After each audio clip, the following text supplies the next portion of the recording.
Hello all, hello Finland. Uh, I'm going to start with something like a complaint. Yesterday, Lufthansa decided that they don't have to deliver our luggages. So one, I'm really not dressed up as usual. Thank God Disobey had that really nice hoodie. It's one of those good things that you have when you're fat, nothing sold out.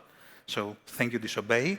And two, this is going to be the first and probably only family-friendly talk that I'm going to give, because my 9-year-old son is here.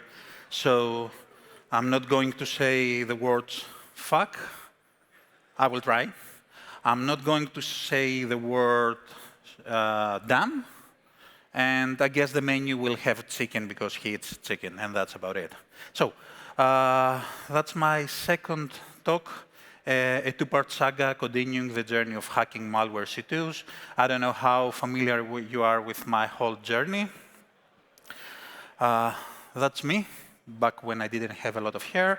I'm the CTO of a company called Atropos AI. I'm an independent security researcher. My main research interest is API for IoT and web application security. You can find me as Stykas in pretty much any social media. And my personal website is there. Usually when I find something or I want to discuss something about it, I post an article. How did the malware research started? Well, back when Twitter was Twitter and not X, I was doom scrolling on it, and I found this really wonderful tweet by Tatiana Siskova, who is a security researcher in Kaspersky, and I was introduced to malware as a service and the wonderful threat intel scene that tries to take them down, discuss about it, and they're really, really cool people. Quick intro, what is a malware market? The malware vendors also switched in typical capitalism model to as a service model. Some of the old ones that we're going to see are still acquired with a once-off fee, but most of them have either a monthly or a weekly fee. And most new ones want a monthly subscription varying from 100 to several thousand euros per month. This is the pyramid of malware market. On the very top is developers, who are the people who develop malware and its functionality and their C2. The vendors are the scary ones. They're the ones who take most of the profits and often advertise their goods really aggressively, seek out new customers to purchase their malware, and go after the people who go after them. So they're the ones that you need to be scared if you try to take them down. And the buyers is the last part of the chain. They're the people who buy the C2 and sell it and try to exploit other people so that it can get some money. The malware market is rather big, not as big as ransomware, but it's $2.5 billion in 2023. It's mostly based on the Commonwealth of Independent States, which we all know as Russia, and it's pretty close to here. And they're untouchable, and the vendors are part of a criminal rig, the Kriegs, that enjoy immunity, which made me feel, when I started my talk on DEF CON, that I will end in a black van. And I was saying with my name, a typo like, will Van get vanned? Unfortunately, this is not what happened. What happened was, come on, no, was this. And first of all, this example says how expensive is gas in Greece. So they have decided to burn a 0 day to go after me than pay the gas for the black van to go after me. Gmail and iPhone alert me more than twice per month nowadays that government attackers may be trying to steal my password, which apparently I'm like, I don't know. If they want to burn the 0 days and the 0 days is as expensive as they want, I can tell them my password and give them money. But yeah, it is what it is. Malware 101. It's pretty much everywhere. We're going to see one for Android, a couple of Windows, and for Mac. It's delivered via a variety of methods. It can achieve persistence through a lot of ways. It's heavily obfuscated and difficult to reverse, and it connects to a C2 server for further instructions periodically. That periodically usually is once every minute. Lingo, so that we don't get lost. Stealer is an application that will try to steal all information and send it to the command and control server. A dropper is a typical basic program that is used to drop other malware to the victim. The subscriber is an app that subscribes the victim to a number of premium services, and the botnet is, well, if you don't know what a botnet is and you're not my son, you need to do your research, you need to read, and probably come back next year with more difficult questions.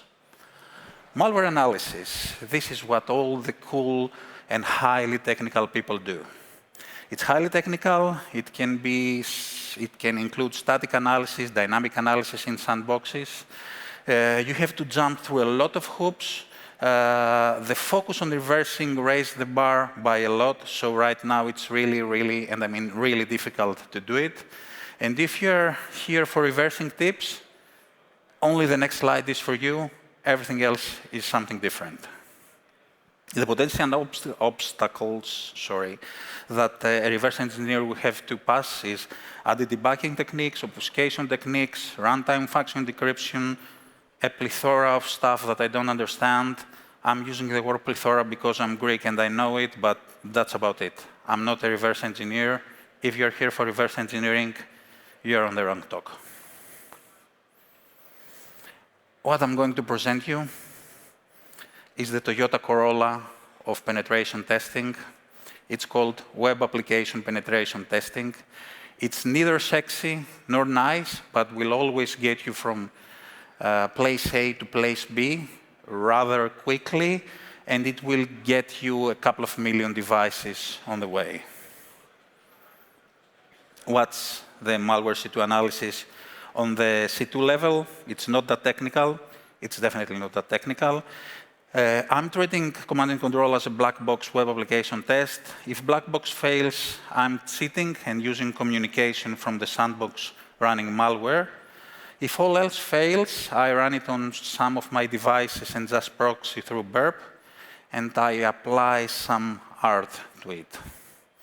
And by art, I mean this one. I'm just running dir search or FFUF with a couple of really interesting word lists, and more often than not, this ends up with me owning a C2. What are the obstacles in the C2 analysis? It's highly opportunistic, as the lifetime of a C2 is rather small, more or less a couple of days until it's taken down or marked as malicious. So it needs to be automated and integrated with threat intel tools to maximize the small window that you have. And if you are using boxes, you are going to end in a lot of blacklists from the malware guys. Not actual blacklists, but they also have other blacklists for the scanners and for the people that go after them. What's the threat analysis? Twitter threat intel. You can find a lot of people in there that report C2s. Triage, Viribug, Threatbox at abuse, and a really nice list from GWorm. Unfortunately, Space Current has decided that we have to pay to use his platform. I guess it's no longer our platform, so most of the automation is no longer working. 3 people that are doing God's work in Twitter is Fox Threat Intel, really nice guy. Most of people hate him. GWorm and Geox Ninja are really good and are really helpful with finding new malware. What I ended up doing, I had to create, program, do whatever you want, a Python script that is a glorified loop that updates a database of all targets. Scan all targets for potential issues or exploit immediately if you know what the malware is. and push notification to my phone when a new panel appeared. Now, if you're married, don't do that, because you end up with push notification that says, new panel came up at 3 o'clock in the morning, and you have to explain to your wife what on earth is a panel and why is it up at 3 o'clock in the morning. So yeah, don't do that. The methodology, as I said, dir search, burp suite, JADX decompiler if you are decompiling an APK, APK lab.io, which is a really nice sandbox, AnyRun, which is a really nice sandbox for Windows, several droplets on DigitalOcean, Sodan.io, and my cancerous Android phone that now is no longer with us because I installed so many malware that has decided that it's time to go.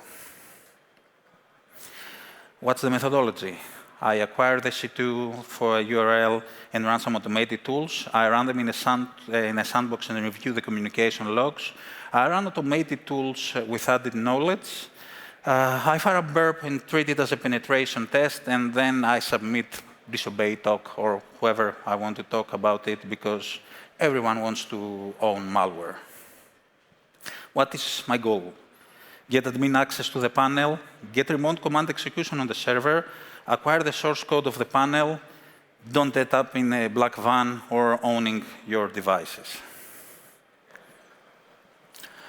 OK. If any of you follows me on Twitter, they know I hate Cloudflare with all my passion, because it always helps malware and never helps us. I'm also not really fond of Hetzner, who, when I reported multiple Hetzner malware servers, they decided that they wanted to terminate my account because I was, I don't know, really disturbing for them. And bulletproof hosting providers for obvious reasons. OK. This usually comes at the end of my talk, but I have decided to start it before I present anything or do anything as is. And the main question is, am I the body? Are we the bodies? What the heck is going on? Is what you're doing ethical? In my point of view, yes. Is what I'm doing legal? In your country, Finland, no. In pretty much all the European Union, no. In Greece, no, but with an asterisk. So you are not allowed to attack other servers, but in order to go after you, the owner of the server will have to sue you in Greece. And I really want someone from Russia to come and sue me in Greece, because that's going to be a really, really, really interesting discussion. Everything from here on is either zero-day or something that will take down malware C2s. First is Amaday, probably the biggest one of all. It surfaced on October of 2018. It's a typical stealer. It's sold in Russian forums for around $1,000 nowadays. It usually is used as a dropper for other malware. Its source was leaked 5 years ago and 6 months ago by me. And the known connections to it was Lockbit, TA505, TA406, and TA511, or whoever the hell it is. How did I attack it? Well, I applied my art. I found the file's zip on dir search.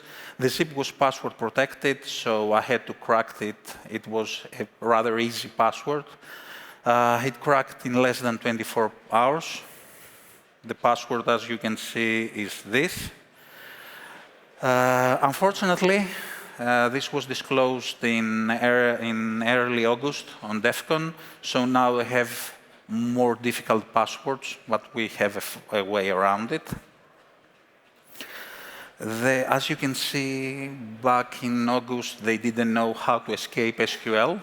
because it's quite different, quite difficult, and how the hell can you escape SQL?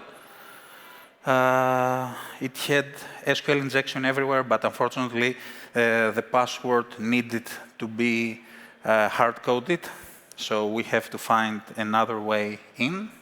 You can see the parse credentials function that file put contents, the post ID P3, which is also user-controlled variable. And as you can see in here, we had some limitations. The file name had to be exactly 12 characters, including the extension, and the 3 tildes were the delimiter. So, I have constructed this really nice postman. I obviously cannot write the word duck. The word D, the letter D and F are really close in the keyboard. So if someone has a duck, that's not me, server, you're actually ducked. I'm the admin. I was able to upload the reverse shell. I have found an automated way of extracting everything in less than 30 seconds. I added a cron job to corrupt a percentage of the files. Unfortunately, it was fixed as of late June of 2023. Right now, it's also fixed most of its SQL injections, but there is still some vulnerabilities. I'm not going to disclose them now, but there is a way to have RC, still have RC in their servers. More or less 1,000 instances, more than 7 million devices were compromised. Smoke loader, one of the really big ones. First record was in 2014. It targets Windows. It's a generic dropper for other malware. The full package costs around $2,000. It has a lot of known connections. And it has a really strange code. The most unfortunate thing in here is that the owner is probably a millionaire already. That's why he writes millionaire, because he has a lot, and I mean a lot of devices. Well, as you can see, I already have the DB password. I have the admin and password. So again, I'm the admin. I don't really care about them. You can see that this has 25,000 pages of 20 computers, which means 500,000 devices, 500,000 bots. I could just press delete all. The LEA recommended not to do that for several reasons that I don't really understand, but I will follow. And I can obviously also upload and have RC on all the bots, which I never did and never will. I did not manage to get RC. The source code is available on my Git. All shared malware downloaded for Git. And this is the update after my DEF CON. No, that's not. So that's what was before DEF CON. I created a default zip name. I was searching every minute. 20% of them were vulnerable. 60 different instances of smoke loader panels. More or less 10 million devices were compromised and owned. This is my after DEF CON update. They cut off access to most of the devices, not all of them though. So I managed to regain access to all of them. And I understand that they follow me. So announcing it will probably cut off most of the devices. But why do I do it? I really want him to know that it was me. I really, really want that guy who I'm working with LEA behind the bars. He's probably one of the worst malware developers there is, and we really need him behind bars. uAdmin, one of the really tricky ones.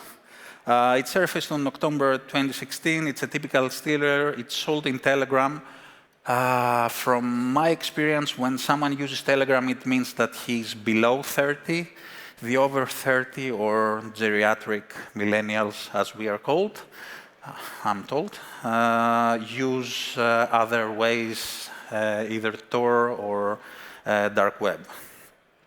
They're known to have several variations. The source was leaked 3 years ago, and today, because why the heck not, right? Documentation folder provided the default username and password.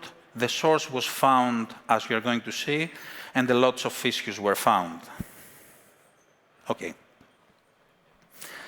I didn't think that screen was that small and thought that this would be something that would be readable.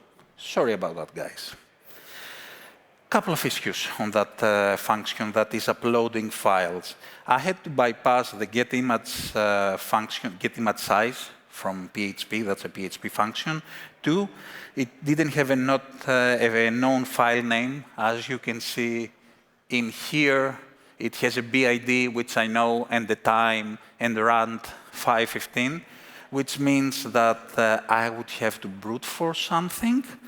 And BID is also user controllable, so I don't have to brute force it. For the bypass of the getImage size, who of you have worked with PHP? Really?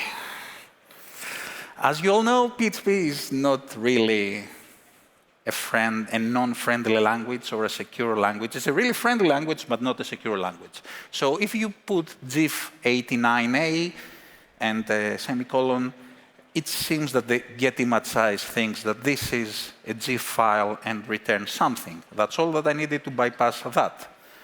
After that, I had to create a script that will brute force the time and the file name, as I knew the pattern. And 2 to 6 minutes later, again, it's pretty easy. You have a reverse shell, an automated way of deleting everything, and because I'm feeling lucky, I'm going to delete everything from now on. So if I have RC on the server, I'm going to delete the database in there. Nobody really needs those info. 30 instances in the past couple of months. OK, again, who has worked with PHP? Nice. The following panel is name text because nobody really gave it a name. So if anyone wants to give a name, scream it, and I'm going to use it from now on.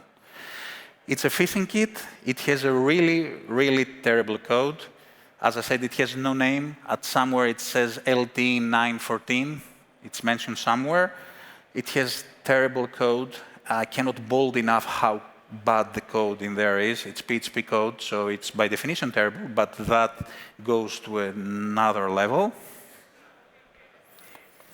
So I was going to start PHP, and then it was submitting to MoPHP, and MoPHP was redirecting back to login. But can anyone see Scream?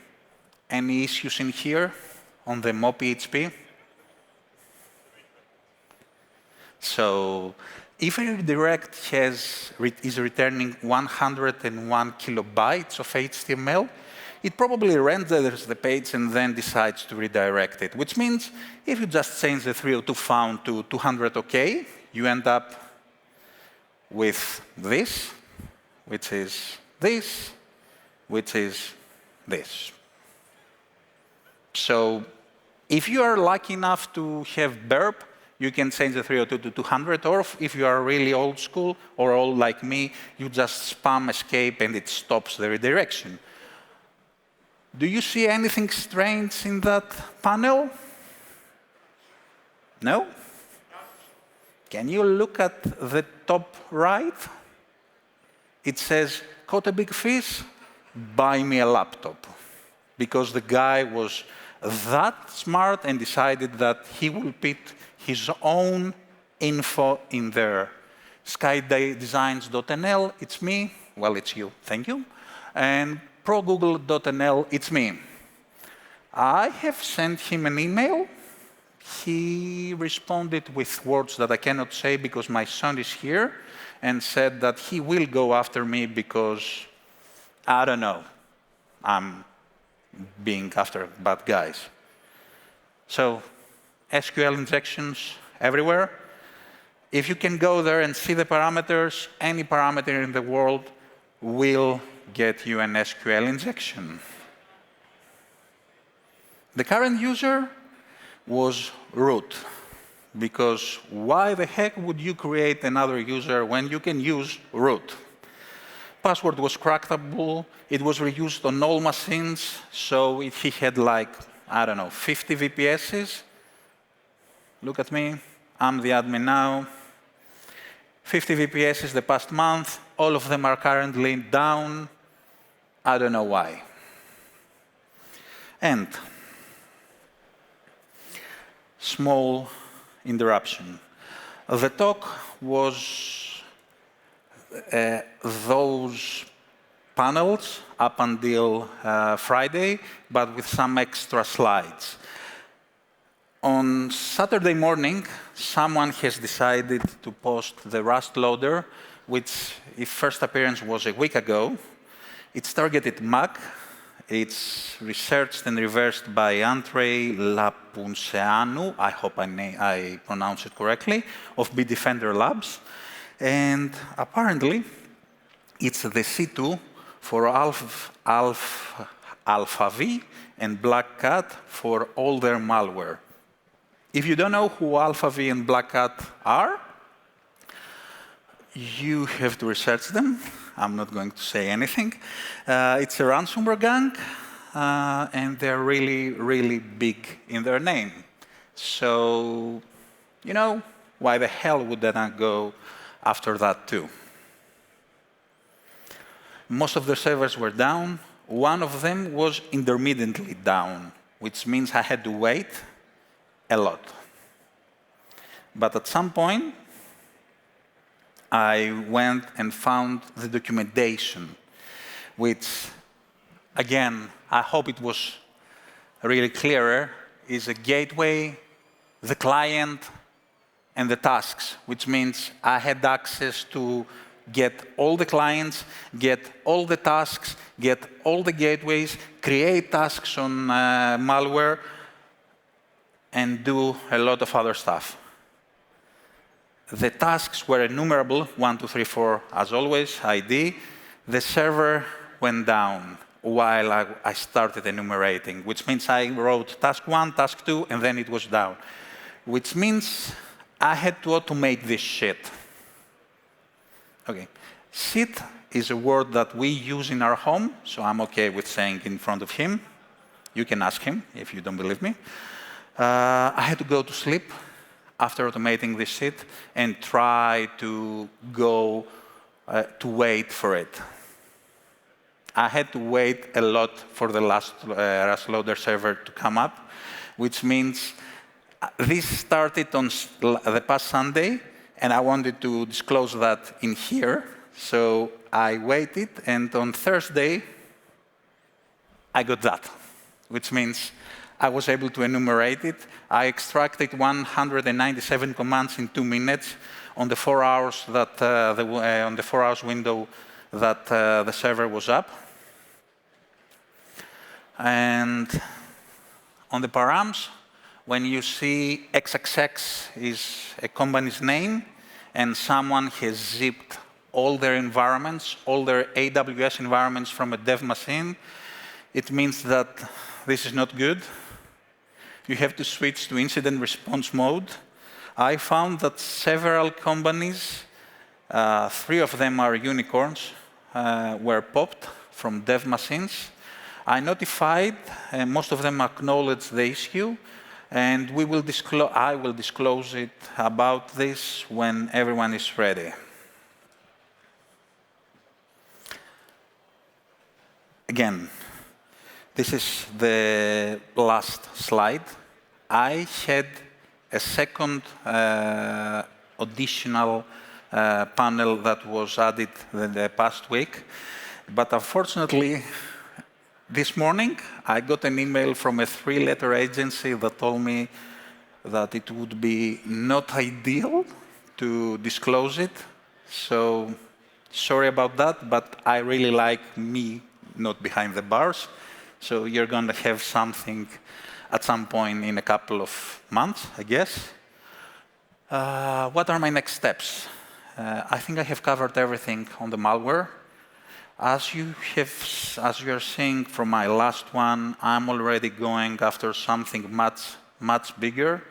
I will continue helping all my Twitter friends and finding 0 days on malware, but I think that's about me, all for me in the malware industry. Thank you, guys. I hope you liked my talk. If you have any questions, feel free to raise your hand.